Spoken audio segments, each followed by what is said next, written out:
And this is Jimmy Sanders at Lashing Out with Extensions Academy. And today I want to discuss the importance of a consultation and an intake form for those of you who are practicing eyelash extensions. This is also going to be great for the consumer or the client as well. Currently, we are here live in Rowlett, Texas at Lashing Out with Extensions Academy, where we actually groom, teach, educate, and build the skill set of those who are pursuing their eyelash extensions license through the state of Texas. So we are TDL, are approved. Got to put that out there.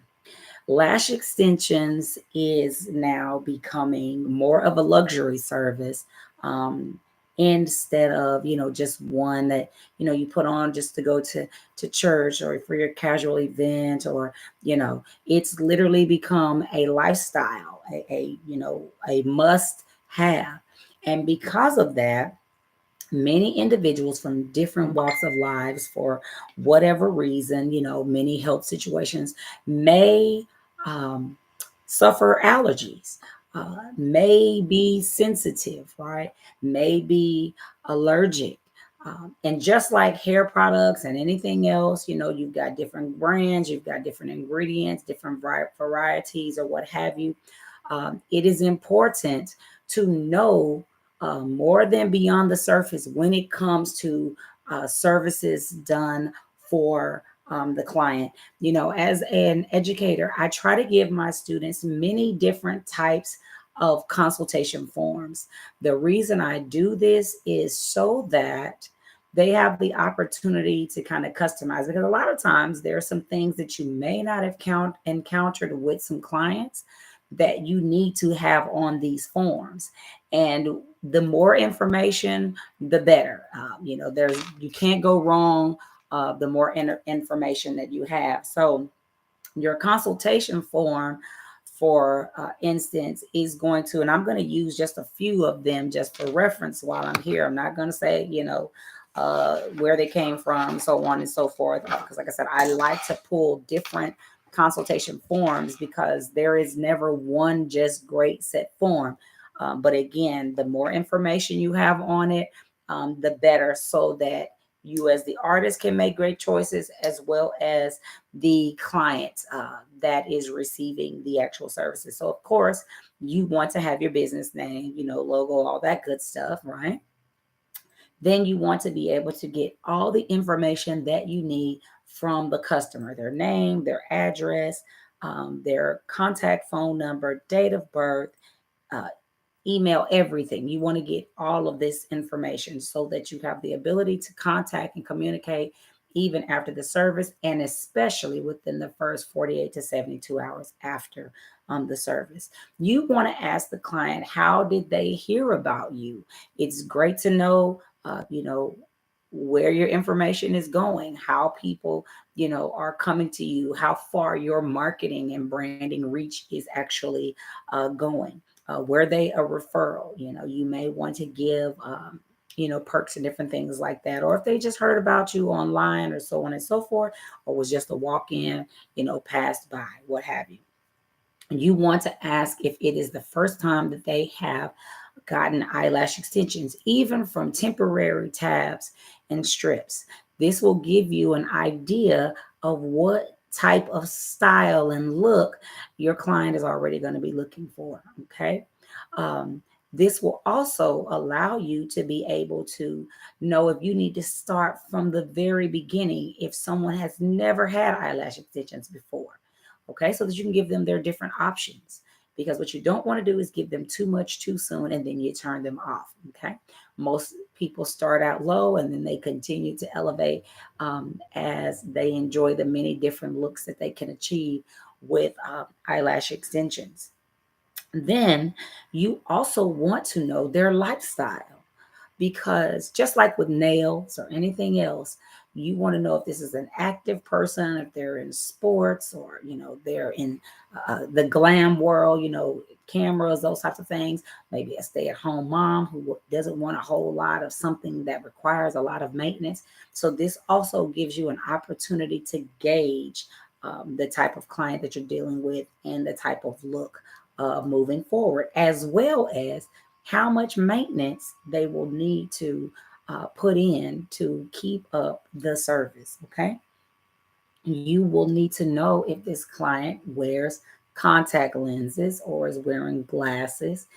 Glasses for sure is also going to be important because it's going to determine the length of the lash, because this client doesn't want to have to wear lashes on the tip of her nose because the lashes are too long. All right. Also, how they sleep. Sleeping habits are important because we need to know if this person is a side sleeper, if they sleep with their pillow, smashed in their face. If they're pick, if they rub their lashes, if they suffer from seasonal allergies, because that will also determine which times of the year this client is faithful to their lashes or when they're not. However, many clients will get lashes regardless because they want to keep up the look. And so they know they have to make adjustments, or even you may have to make adjustments with the adhesive that you're using during that time, because that person is probably constantly using eye drops and different things like that. So you know their eyes and their eyelashes are constantly getting wet. And so with this person, you're definitely going to want to make sure that they get a lash care kit so they can keep those lashes clean at all times. Now, here is getting into more deeper subjects, such as if they've had any eye surgeries, such as LASIK, uh, because if this happens, that is going to determine how far out before that client can partake in their next service, because the cornea, all that area is so very sensitive at that time. You need to know if they are even being treated for an eye illness or something like that, so that you know that they're under doctor's care, and you just basically warn them to wait. Okay, just need to warn them to wait. Now, you need to understand that knowing your client's physical ability to be completely flat on the bed is appropriate for them, or if you need to have them in a reclined position. Some people experience anxiety, have different fears. Um, if they are on a bed too long, or just in a certain position, period. And what your job is to make your client the most comfortable at all times. Okay, at all times, because the more comfortable your client is, the easier it is for you to service them and to complete your service. And especially if you're someone who's new to lashing, you don't want something to happen that startles you, or that keeps you from providing the best service that you can provide for your client. Now, here's another important thing, because we know that many people suffer from cancers or alopecia, different things like that, heart disease, that may cause them to have to take medications or receive chemotherapy or radiation services, anything like that, because these things will already start to affect the hair follicle. They will affect the growth cycle, and with that being said, your client could be shedding more lashes than normal. And with that being said, because that's going on internally, there's absolutely nothing you can do about it. You will have absolutely no control over it. So you will need to put the warning out there, letting them know, hey, lashes shed daily because they are constantly in a anagen, catagen, or telogen phase, but due to the medication, right? And the internal instability that can be caused by that, they may see lashes tend to fall out a lot more. Here's the saving grace, though. When they see the lashes fall out, you ask them to take a photo, because what you want to do is you want to see the natural lash attached to the lash that you applied. And so what this lets you know is that this was either a natural shed or an internal falling out, and not just strands that you applied randomly everywhere, because if that happens, then that means that something went on during the attachment process, and you need to re-examine possibly the adhesive, the way you're attaching, the timing on your lash adhesives. A lot of times, individuals who experience a lot of detached lashes is because they're using an adhesive that literally dries or cures much faster than their application process. So you want to be sure that you are using the proper lash adhesive based on how fast or how quickly you can actually pick up and place your strands. So, um, just like when you visit the doctor's office, they get your information, then you flip over and there's this page that asks you about your history, illnesses. Is there anything that you've experienced, in the last 6 weeks or 6 months? Or is there something, that is a family trait or this, that, and other, whatever. This is the way you have to think about your intake form, okay? Along with the comfort for the clients. Um, Discuss how long it's going to take for the specific service that you and your client have discussed. This way, they have marked the proper amount of time out of their day, or if they have to be somewhere else, you don't want to have to a client to have to rush off. And you're not finished, you haven't completed, the service, you haven't done your due diligence. Okay. And so um, it is okay if you ask them if they've suffered any other things like some personal disorders or diseases, or if they're taking drugs for anything else. Put it on the form, okay? This information should be kept somewhere locked, or out of reach of other individuals anyway. This is going to allow you to know how to move with your product of choice when it comes to applying the lash adhesive. What I mean by that is that you have some individuals who may be sensitive to adhesives. When they are sensitive, have allergies, things like that, the grade of adhesive, the way the adhesive is manufactured is going to be different. And so if you have to use something that is straight cyanoacrylate, meaning, less other products like the PMMAs or the carbon, it has a lot of less elastomers or whatever, the wear time is going to be different. Okay. The wear time is going to be different. And so typically with these types of adhesives, your lash tech has probably chosen to use a bonder or something like that to help it adhere a lot longer. Okay. Um, and so don't be afraid to go in detail on your intake form. And most importantly, you want to make sure that on your form, the client is agreeing to the service, okay? The look, the cost, and is not going to find you liable for the service, anything that may happen.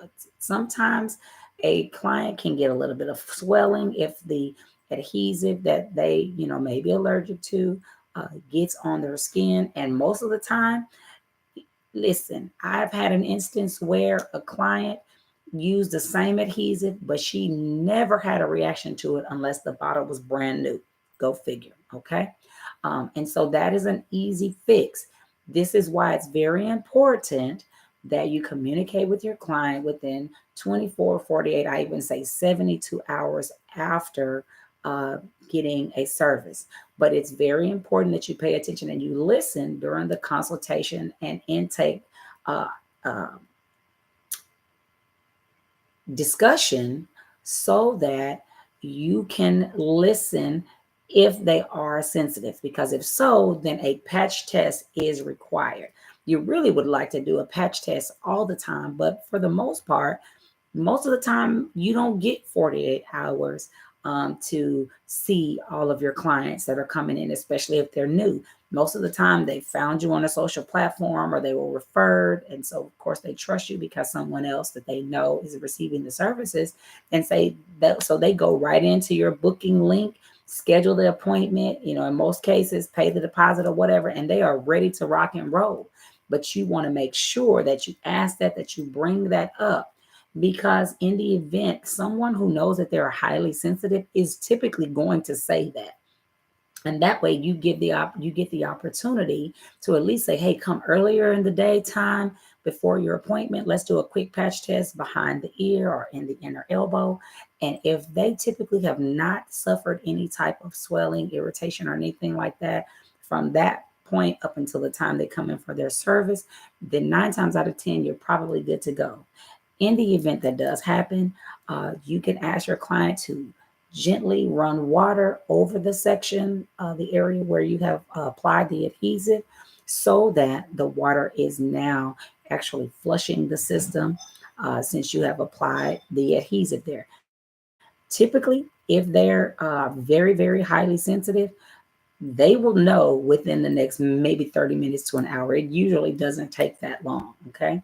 Um, and so, if you do have someone who's highly sensitive as well, I would suggest, because typically some people swell up at the throat or they have to have an EpiPen or whatever, I would suggest that you have that client bring those things with them, in the event, something happens and the service needs to stop, And this sounds like a lot. It sounds scary, but it happens with anything. People that are allergic to food, you go somewhere and there's an allergy to nuts or fruit or seafood or something like that you've acquired later on in life. Okay.